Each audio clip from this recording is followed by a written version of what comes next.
This finger-licking okra ogbono soup is the only recipe you need for okra ogbono. It is so yummy. Let's get cooking.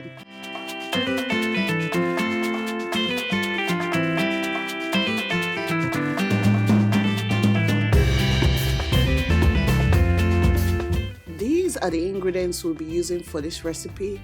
You can pick and choose, but I will tell you the ones that I feel are absolutely necessary for this recipe. For my vegetable, I'm using uziza leaves.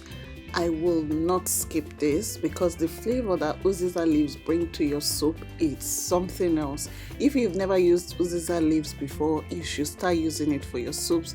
I use it for ogbono and then I use it for okra, and I just knew it to be perfect when I mix both of them together. In addition to uziza leaves, I'm using uziza seeds that I have grounded. I feel like it is just the most potent form of uziza flavor, so I always like to add it to my soups so that it intensifies. You guys, sometimes you taste a really delicious soup and you're not sure what they put inside. It is probably uziza seeds. Whenever I'm making native soups, yellow pepper is my secret weapon. You can use red pepper, which is normal Scotch bonnet, but you guys, this yellow pepper is going to take your soup from one level to the other. You'll be like, is it not just pepper? No, it's not just pepper. Different types of peppers have different flavors, and this yellow pepper is what you need in this soup. Whenever I'm making ogbono, I always like to use smoked meat, smoked chicken, smoked turkey, just anything smoked crayfish, because it makes the flavor of the ogbono really come out. I feel like it's such a perfect marriage between both of them. So you can always use something else, but you guys, this is probably what will make a difference in your soup. In addition to smoked chicken, I also have some smoked panda fish here. We have the star of the day, well, one of the stars, chopped okra. I like them chopped really big.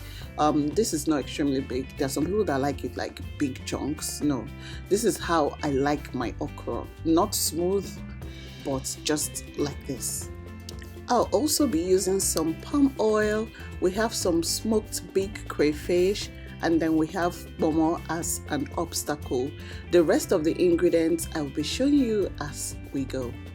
The first thing I'm going to do is season the goat meat. I'm adding some onion, some yellow pepper, some beef stock powder, and some salt. I'm going to mix everything together and just allow the heat to just bring out the juice in the meat. I'm not going to be adding extra water for now.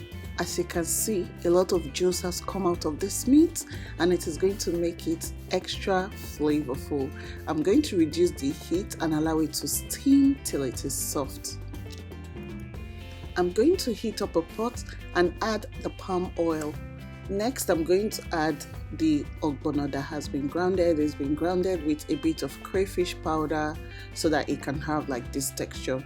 I'm doing this on low heat till I get a smooth consistency, and then I transfer off the heat. In a bigger pot, wider pot, I'm going to add all the meats together. This is kind of like a wedding ceremony. We have the cousins, the aunties, the bride, the groom, the brother, the sisters. Everybody is coming to play. So I have my yellow pepper, my red pepper, I have some beef stock. I'm going to add as much water as I want for the soup. I'm cooking a big pot of soup, so I'm going to add a bit more. Ogbono is one of my favorite soups, and it is even perfect for weaning Nigerian babies. I don't think there's any Nigerian child that can resist ogbono soup. I always use the same recipe. If you want my recipes, you guys, I have a soup cookbook that has over 30 Nigerian soup recipes. The link will be in my description box.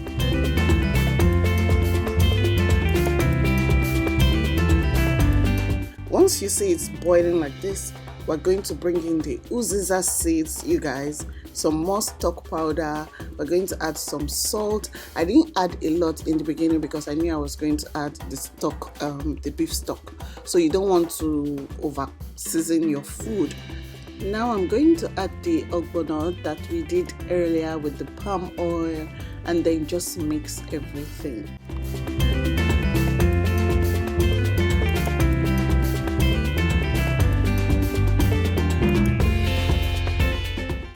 you struggle with ogbono soup, the things that will make your ogbono draw is make sure that you get original ogbono from the market, not the one that they are grinding in the market. I always grind my own ogbono, so that way we do not have mistakes. Sometimes if your ogbono tastes like soap, yes, it can taste like soap, it means it is bad. So always buy fresh ogbono. If you use the process I use, your ogbono is going to draw, and there's something else you need to do to make sure you maximize the taste and the flavor of ogbono. It is to cook it for longer. This is the reason why ogbono always tastes better the next day.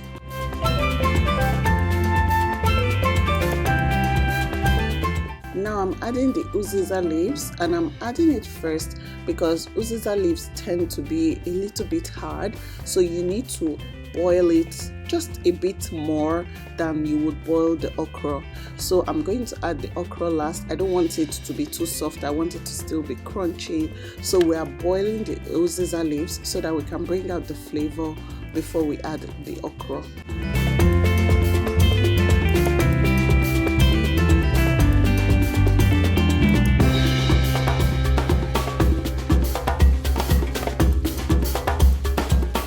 Now I'm going to add the okra and then mix everything.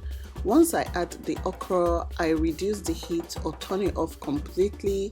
If I'm meal prepping, I turn it off completely at this point, and then I transfer some of the soup so that the okra does not get, too soggy. I want it to still be crunchy in the freezer so that when we reheat it, it is not too soft.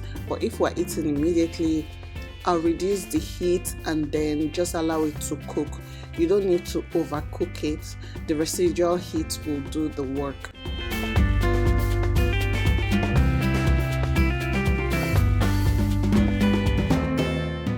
This is the method I use for my okra ogbono, and the result is always amazing. Don't forget that you can download my soup cookbook so that you can have access to over 30 Nigerian soup recipes. The link will be in my description. Thank you for watching. I'll see you in my next video. Bye!